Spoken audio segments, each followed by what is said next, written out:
Hello everyone! Season 6 is coming to an end, so as usual, before leaping into the next one, let's take a bit to review what happened through the past 7.5 months. They keep getting longer. First, I review the major content updates of the season, then the IDs and EGOs released during it, with nice fun stats, before finishing with my ratings for the season, serving as my new scale for the next one. Let's get back into the past. Not too much. We're May 15th, and the new season is released with Can't Hate, and its surprises, making us keep an eye on it. Haha, get it? Never mind. The season starts peacefully, without any major incident, and wait, is that my power creep alarm? Well, we happen to have some trouble with Maofao's release being, let's say, unbalanced, and a war seen on nerfing or not, with Talisman Sinclair, him being nerfed, good. Well, let's pass that. 3 weeks of story, 8:30 and a roadmap livestream. We're finally arriving on July 3rd, where Mirror Dungeon gets updated into its new version, the Mirror of Immortality. We're having a bit of a revamp of the starter buff system with the return of Starlight as a meta currency, some X-grade super ultra gifts, not that insane, very appreciated theme packs and ego gift search, and a bit more of the same, with the art version the week later, having some nice quality of life upgrades on team composition.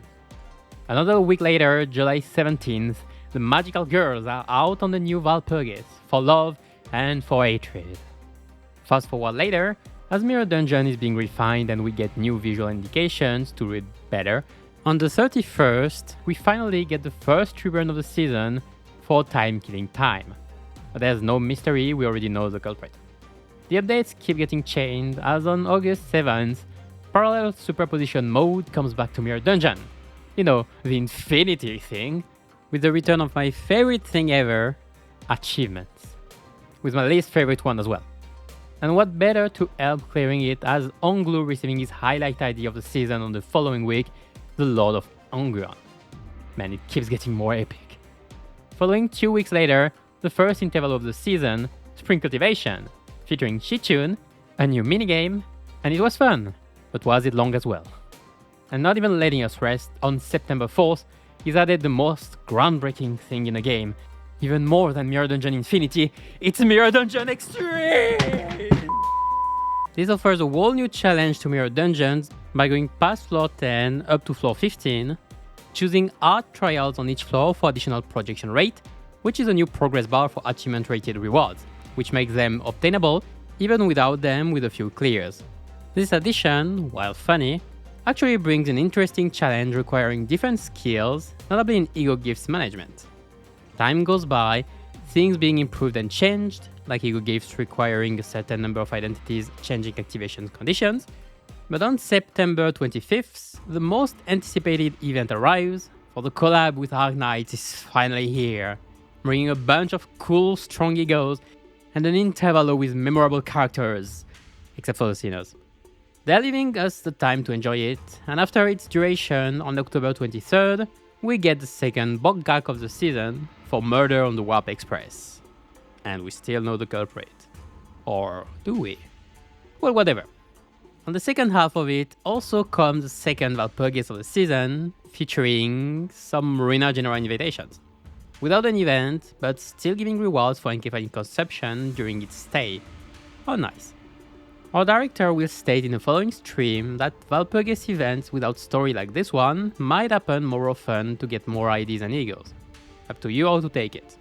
This stream was actually Project Moon's livestream for their 9th anniversary! Happy birthday! They tell us what to expect in the following month, so not much, and how the company is going and their future. Finally, on November 20th is the final event of the season. We are missing a railway, right? So here is Railway 1! Bogak! Well, it's nice to see it again. This time it should stay open, and people who didn't know it can experience it. And those who did know it can see the snake again. And I did say last event of the season, as we have now been waiting for the following season, coming right before New Year on December 31st. So once again, they did struggle with before and after Kentos, those probably taking most of their resources.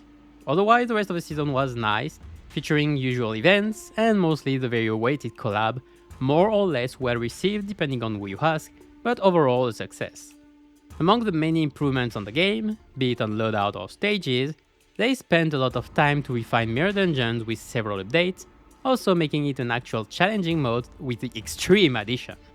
With a new season will come a new mirror dungeon, however they probably won't change the formula too much, having kept the base one this time, and having refined it so much with extreme projection rate, etc.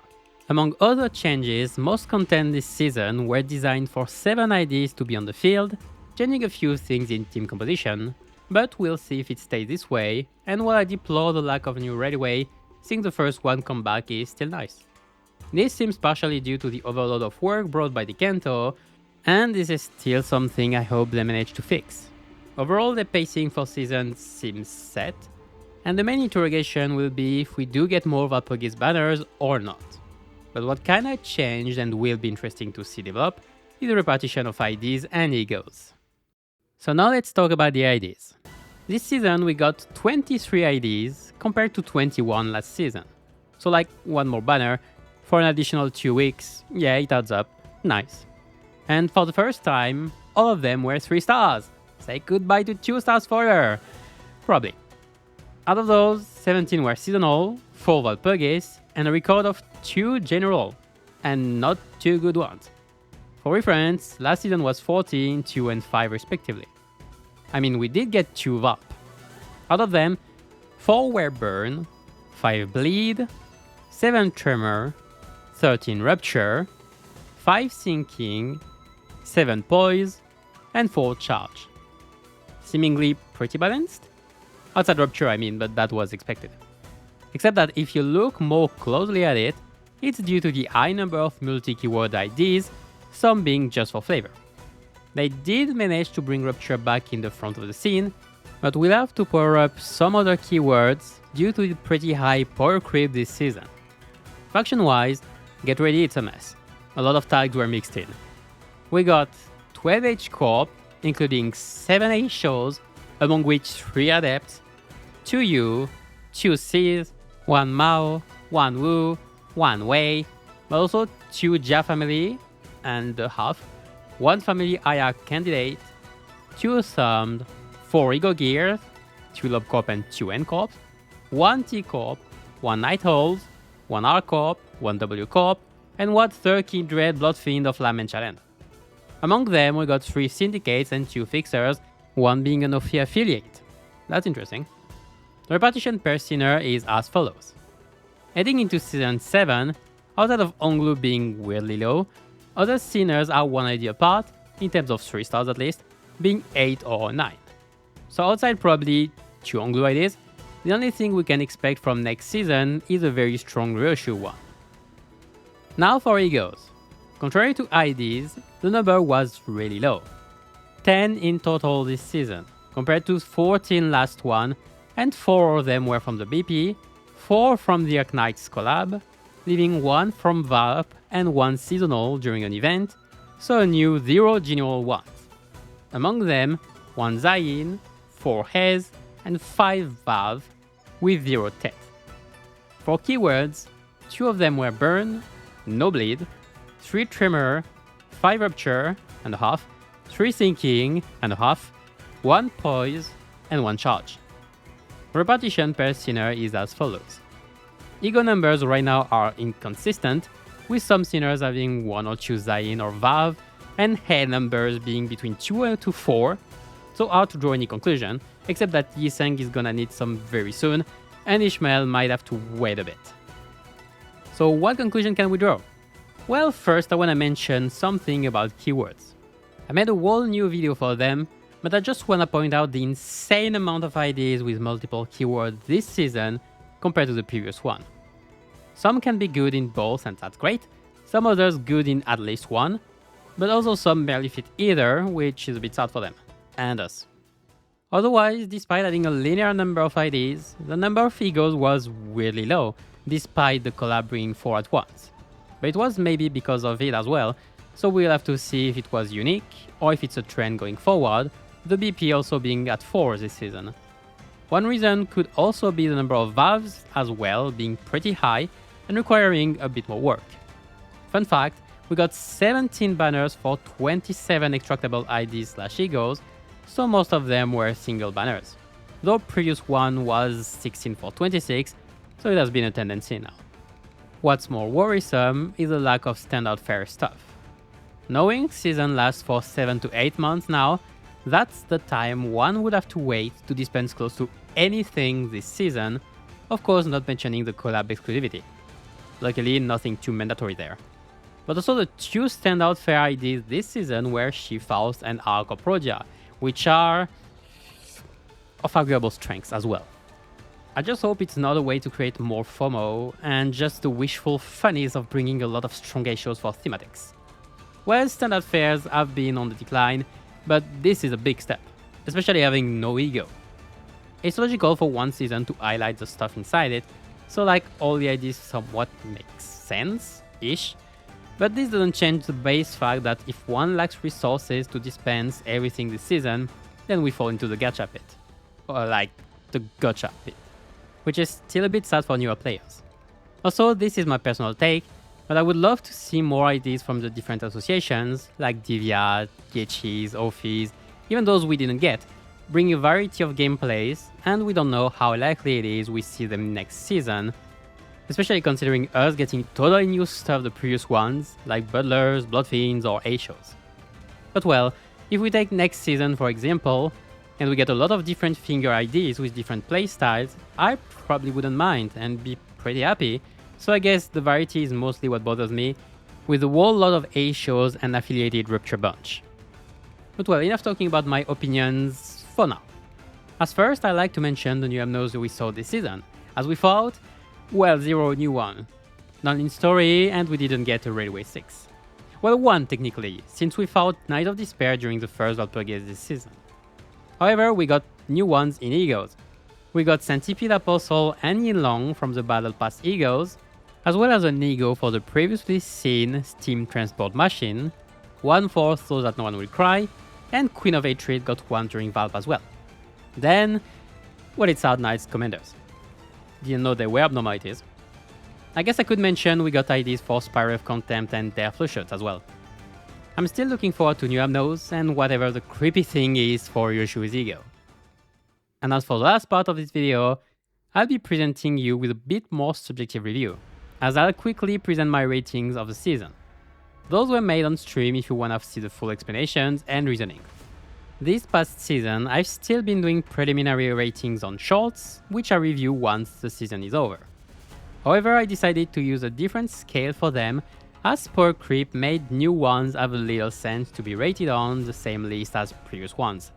So since I made a tier list last time for the season detached from previous ones, I made it my scale, and here I'll be doing it again. So this list is gonna be the scale I'll be working from. So even if I nowadays rate something like A-show done lower than I would have W done 2 or 3 seasons ago, it doesn't mean she would be lower on the newer scale, as older IDs dropped quite a bit, some hard. For reference, you can probably drop half of the last season by 0.5 compared to my last season review. But anyway, let's just get to it, and here it is! Let me start with one thing. Malphite gets her tier outside this list. She's an anomaly, and I should not rate the rest compared to her. I mean, if we say with every new ID release that they are worse than her, it'd be true, but it also wouldn't make any sense comparing something that factually shouldn't be this strong. Okay, now we can get into it. A reminder that while it's a tier list, I don't see it as hard limits, and extremities can easily go up or down. Anyway, first I decided the top and bottom limits. On top, the 3 best IDs in the season.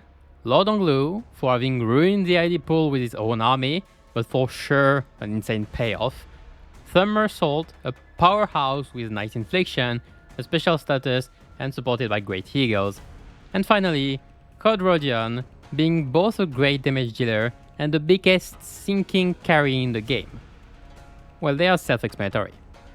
On the bottom, the 2 worst IDs of the season are most likely Thumb Sinclair, having subpar damage and infliction, but at least having a utility for supplying ammo, and She-Faust, for having an extremely clunky gimmick.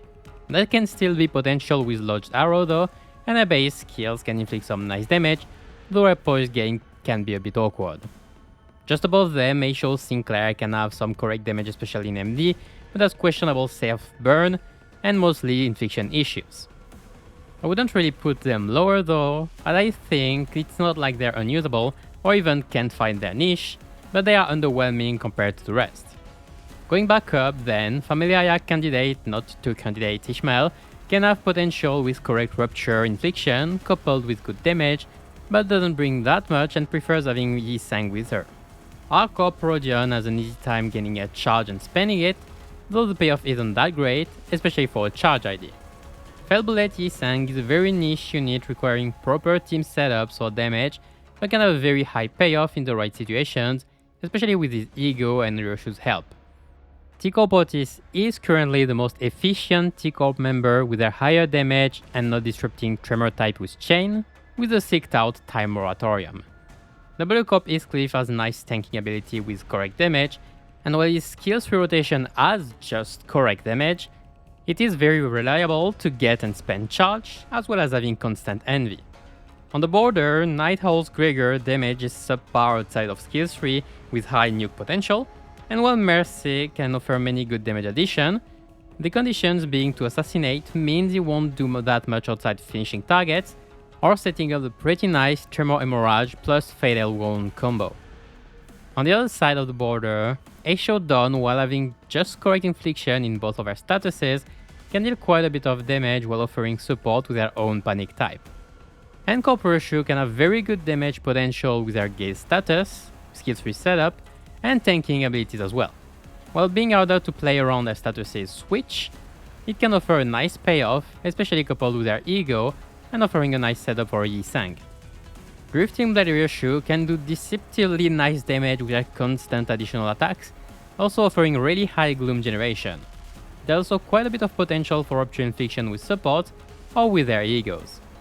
Both Seeds have very similar places with their similar kits, having simple but very effective poise gain, access to high damage, and Venom offering nice rupture support, though their count isn't as nice.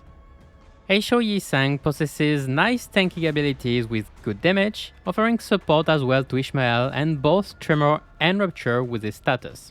On top of that, once set up, his AoE skills tree can be a really strong AoE.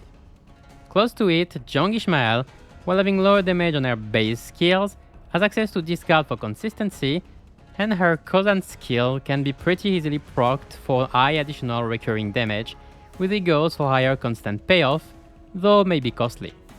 Aisho Heathcliff can offer very high damage pretty consistently with his self-burn setup, struggling a bit on Rupture but with good burn infliction, mentioned for holidays for him. Dawn's, in the name of love and hate, is doing her best to keep charge afloat with a very high single target damage and AoE as a payoff for Envy Resonance, her personal ego elevating this potential even higher. Finally, the last addition to the Bloodfiends gang offers very good support to the archetype, while also dishing out damage without much trouble, just needing to get that hand on some Bloodfist. Alright, that's it for the IDs. Power Creep did quite a bit on the balance on this game, raising the average damage quite a bit. With this, it would be kinda hard to judge with older IDs nowadays, especially those older than 2 seasons. Again, I'll be using this for my ratings going forward, so don't be surprised if they seem lower. Or not. Well, we'll see what the future IDs will look like anyway. But let's finish with the egos. Over there aren't too much of a notion of power creep since egos have a cost attached to them. Well, there shouldn't, but here it is. With egos having been more specialized on damage nowadays, they have also been increasing in set damage, especially with the top 2 egos, Crushbound Past presenting you with a destroy button, especially with Somersault, and a Brilliant Glory presenting you with a delayed destroy button, but cheaper and with additional advantages. So like a more stylish destroy button. Talking about it, all collab egos have been really strong.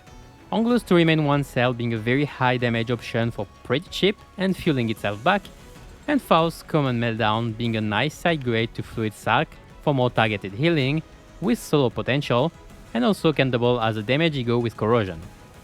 Tidal LG follows slightly below, and while not having as much potential as the other in my opinion, does offer strong and cheaper damage for some bosses, and a nice chunky Ishmael transition ego. Back on the egos we still have access to, Onglu's Tears of the Tarnished Blood can have some of the highest damage, a nice setup, with an insane synergy with his Lord ID and still good setup with Corrosion, but is still slightly slower for higher damage, and mostly as Onglu still has to dive most of the time to use it, so it's a constraint, even with revive shenanigans.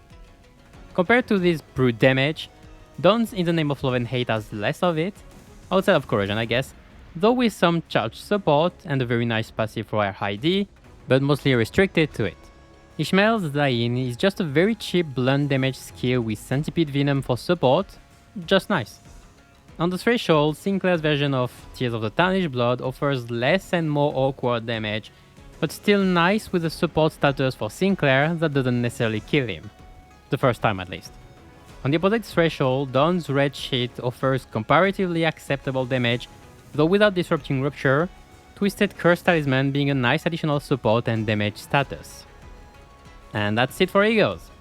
It's hard to tell how much power creep hit there, as most of those have been for damage mostly, changing quite a bit from the other ones, but compared to last season's ones also done for damage, the average of hit has been really increased, to the point they became targets to inflict more damage than ID's skills, which was limited to some of them before, the others being replacement to skill 1 or 2, or for AoE damage.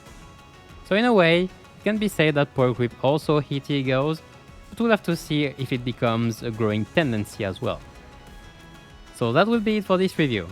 Overall, not much more to say, another season passed, going overall pretty well, but the shift in IDs designed to multi-keywords and egos damage might be felt even more going forward, digging the gap between older and newer IDs even more, making us wait for newer stuff to replace the old one rather than offering alternatives. Well, what we can have, since while the number of IDs stayed consistent, the number of egos decreased, and from the first look of it, Battle Pass won't go back to 6 ego at least. But well, we'll see how it goes from the first weeks of the new season already, as we enter Hit and Canto 9 into the spider's web. Are you expecting anything? Like me jump scaring you with an image of a spider or something? Nah, I'm not gonna do that. Nah. Are you stressed? Don't worry. Nah, it'll be fine. And now? Nah, alright, let's stop there. Oh, nah. And that's the end of this video. And that's the end of this video. Thanks for watching. Final message. Well, that's finally the end of Season 6 and of the year as well. Merry Christmas and Happy New Year in advance, wishing you all fortune and good health. I don't intend to make many videos for a bit, as I'll be mostly streaming the Kanto for the next few weeks, with the first part on the new year probably. I might just do a video like last time for every new excavations. Well, I'll give news on the community tab as usual. In any case, see you next time, and keep your sanity high in this slow descent into the inferno.